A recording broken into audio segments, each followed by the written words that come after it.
All right. Hello, everyone. My name is Ivy, and I'm going to be doing training all about China today.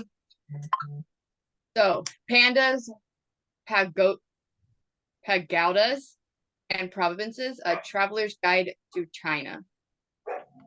So, first thing that I want to cover, guys, is 12 laws and regulations that travelers and we as travel agents should know, especially about in China. I say 12, there's a lot more, but I just wanted to do the top 12. Number one, visa and entry requirements. Of course, your visa has to be valid. That's for everyone. But dependent on the nationality of the person and the purpose of the visit is dependent on the requirement for the visa that they are receiving to get into China. Number two, identification. You have to have it on you at all times. So their thing was make sure not only are you carrying your visa, but you're carrying your passport for verification purposes. Number three, guys, respect customs and traditions. Make sure to follow their customs on greetings, gift giving, and appropriate behavior while in the temples and sacred sites. Just like in the U.S., we have certain actions that are allowed in certain places. They have the same thing over there in China. Number four, this one really stuck out to me because you hear, a lot about different countries having problems with drugs. But China is very, very strict on their their drug laws. So there was severe penalties. I didn't list one of them because it was not so nice, but they are very, very severe. Internet restrictions. So most websites that we get here in the US, like our social medias, Facebook, anything like that, they're blocked. China can't get into them, so you will more than likely need a VPN in order to access them. A really big one is photography. So you are allowed to take pictures. Of course, you're traveling to a new country, but there are certain government buildings, installations from the military, and sensitive areas that are not allowed.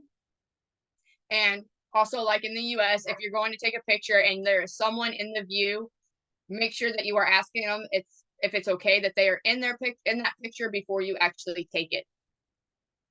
Number seven, they are very big about being eco-friendly, of course. So any littering, especially in anything that is like scenic and beautiful and like there's really nothing else around, they result in heavily fined. Make sure that you are following their guidelines for waste disposal and your trash disposal. Number eight, guys, prohibition of religious activities in public. So they don't really like to see you, doing your religious activities in public. They ask that you are either going to the temple, mosque, and or church for any activities that are in regards to religion.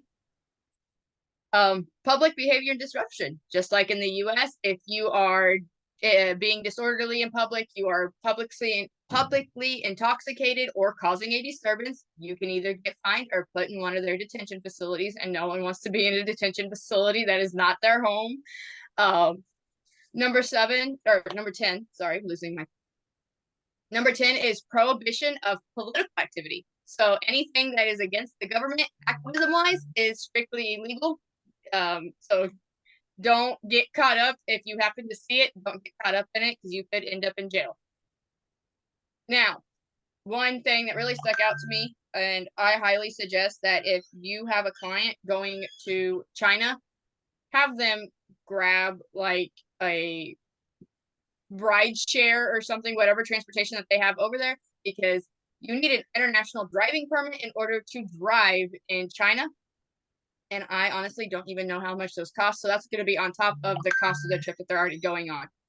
And number 12 is currency regulations. There's only so much that you can take in and only so much you can take out when you go to exchange currency into China.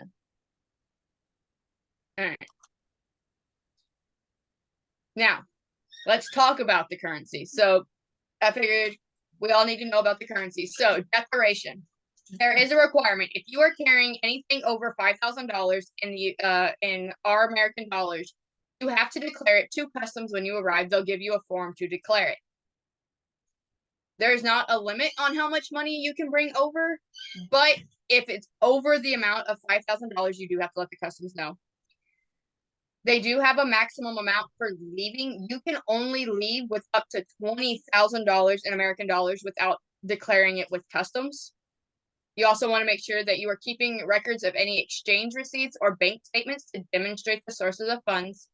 And then, of course, they will provide you with the declaration forms to you so you can declare the amount of currency that you are carrying. Customs knows, so that way they all know. All right, come on. Oh, my actually. Okay. Okay.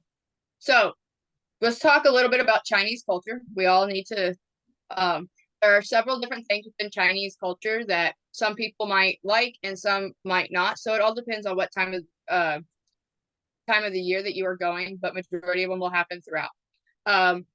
Number one, guys, their traditional values and Confucianism. Confucianism also, emphasizes the moral virtues, your family values, and social harmony. So they want, I guess, peace everywhere. But you also have the greatly influence of ethics, education, and the societal structure of the Chinese. So everything, they like peace. So that's what Confucianism is. And then there's also, I'm probably going to pronounce this, filial piety, which is making sure, well, the best way I can describe it is Mulan. That's what comes to mind when I think of this, is respect for the parents and their ancestors. Mulan, as you all know, disrespected her father by going to take his place in the army, but in turn, they helped her, and she actually ended up bringing him great honor by helping it. So they're deeply ingrained in family life. Language and calligraphy, guys. So Mandarin Chinese is actually the most spoken language in China. It's the official language of China. And then the calligraphy is all of the Chinese characters that we see on tattoos and in Chinese restaurants. It is highly regarded for its aesthetic and expressive qualities. Now, the cuisine is actually diverse as it varies from region to region that you are in China. Some of the culinary traditions include Cantonese, Sichuan, and Shandong. And then they also try to find the perfect balance of all of the flavors, such as sour, sweet, bitter, spicy, and salty. And they want to make sure that those are all balanced, as well as like the textures, the crispiness, the tenderness, all of that. They try to do their best to balance it out between all of it. China is actually the birthplace of tea, so tea plays an important role in Chinese culture. And they have different teas that are associated, like over here, that are associated with different benefits for health, and then they're also used in different ceremonies. Some arts and crafts, guys. So painting and calligraphy, they are one of the highest art forms in China. The traditional Chinese paintings often feature the landscapes, nature, and calligraphy. I know that for me, through personal experience, the Chinese restaurant that I always went to as a kid, they had the landscape, like they had it decked out in landscaping paintings, and it was beautiful. They are also very big on porcelain and ceramics. Their porcelains and ceramics are exported all over the world. We see them here in the United States. Now, there's two major festivals and traditions that are in China. The Chinese New Year happens in the spring. It is the most important festival. It is marked by the celebrations of families, family reunions, feasts, and variety culture activities. That is the top picture right there. And then there's the Mid-Autumn Festival, which is on the 15th day of the 8th month.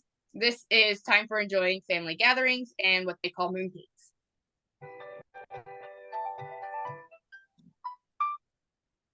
Freaking Google. Traditional clothing. That is called Hanfu. It is Han Chinese. They recently actually experienced a resurgence, so they're coming back. Chinese opera and the performing arts. So they have what's called Peking opera.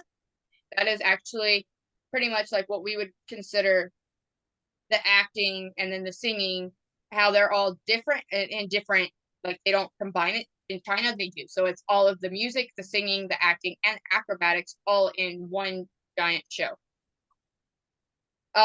They actually influence the modern innovations and art the arts that we see today. Thriving modern art scene, artists are actually gaining recognition domestically and internationally for their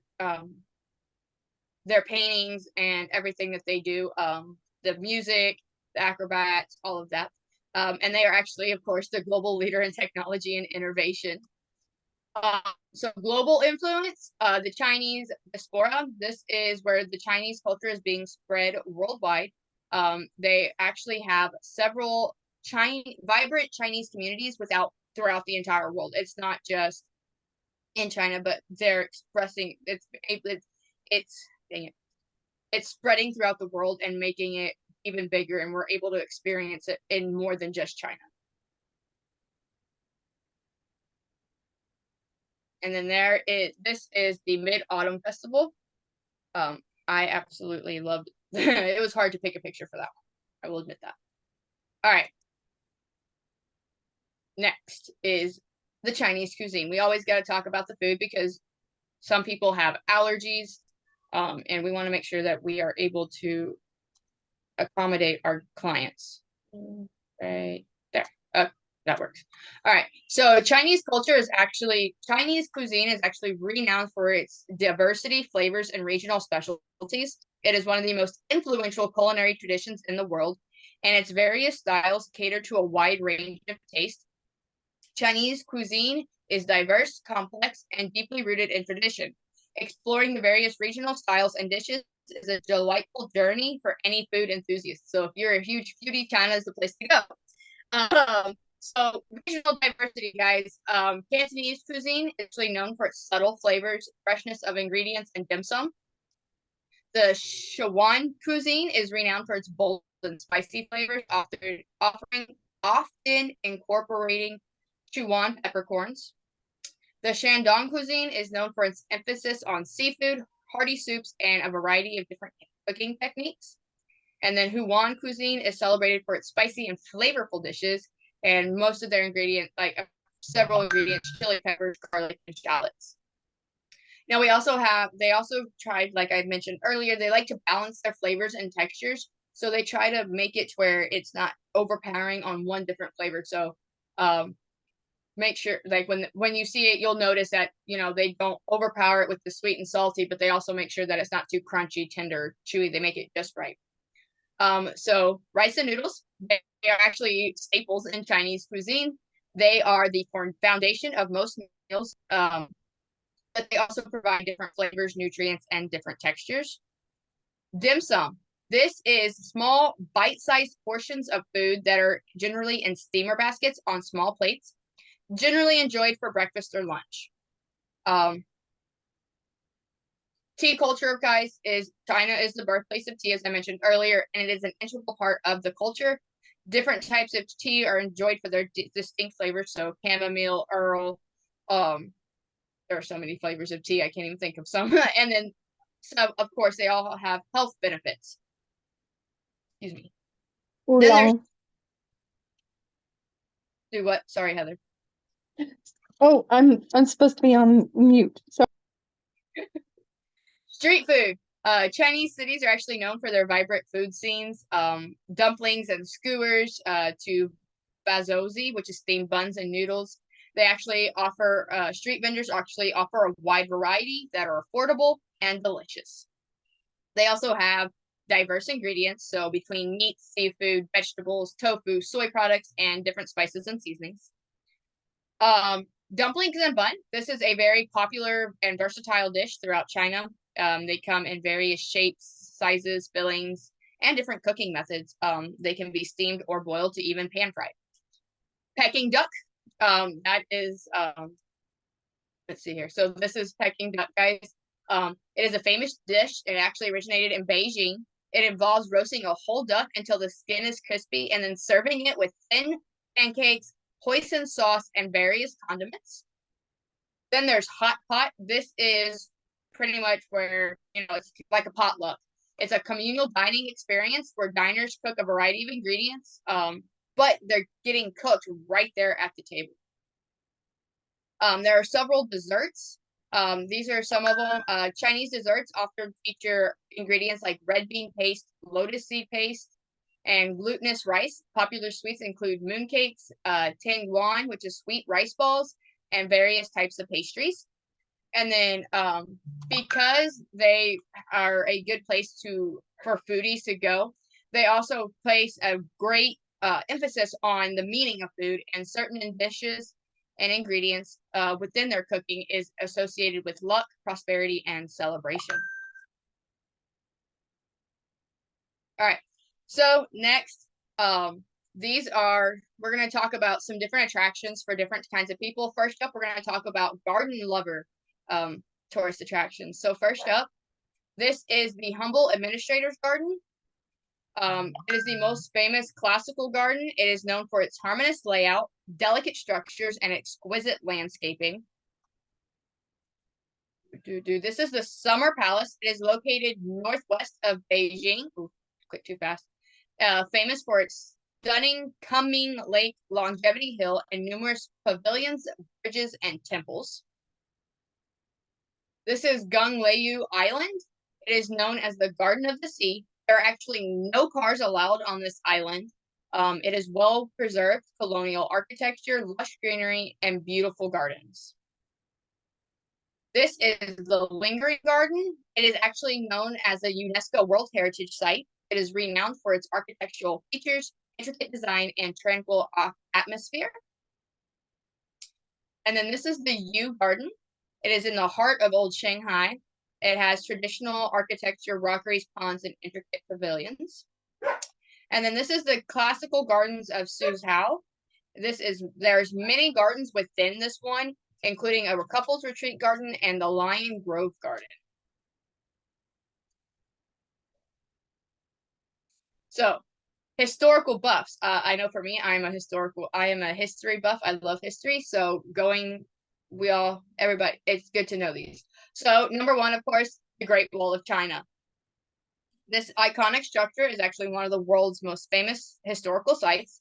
Visit sections like Badaling Mutinayu or the Jishing for a glimpse of the defensive architecture.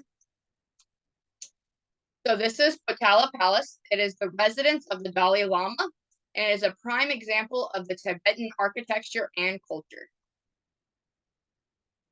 So this is the Forbidden City, also known as the Imperial Palace. It has been the imperial residence for nearly 500 years. It is a new UNESCO World Heritage Site, and it provides insight into China's imperial history. And then this is called the Mogao Caves.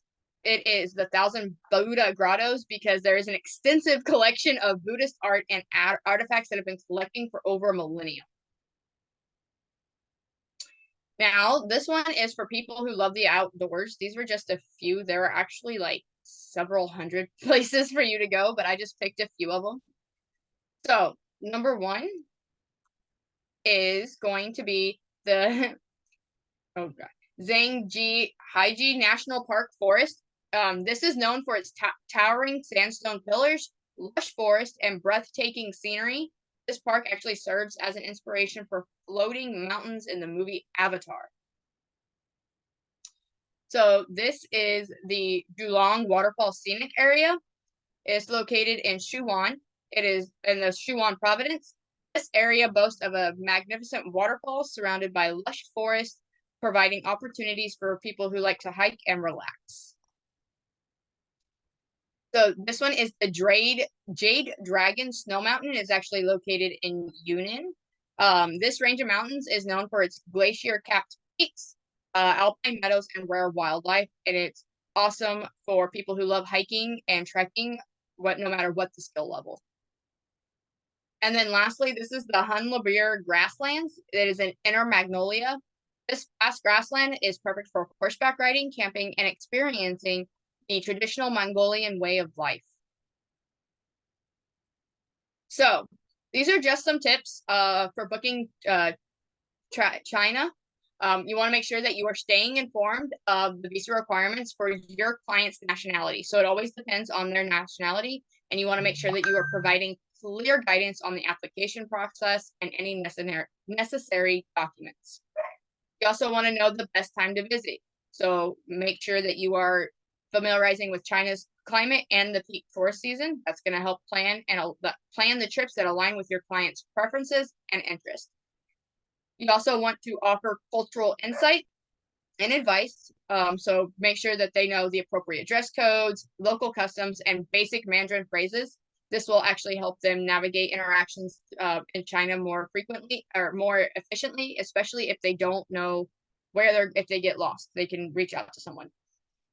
You also want to make sure that you are recommending diverse destinations. So that's one of the main reasons why I put the different hotspots that they could visit, because you want to consider your client's interest, whether it's history, nature, cuisine, or urban exploration.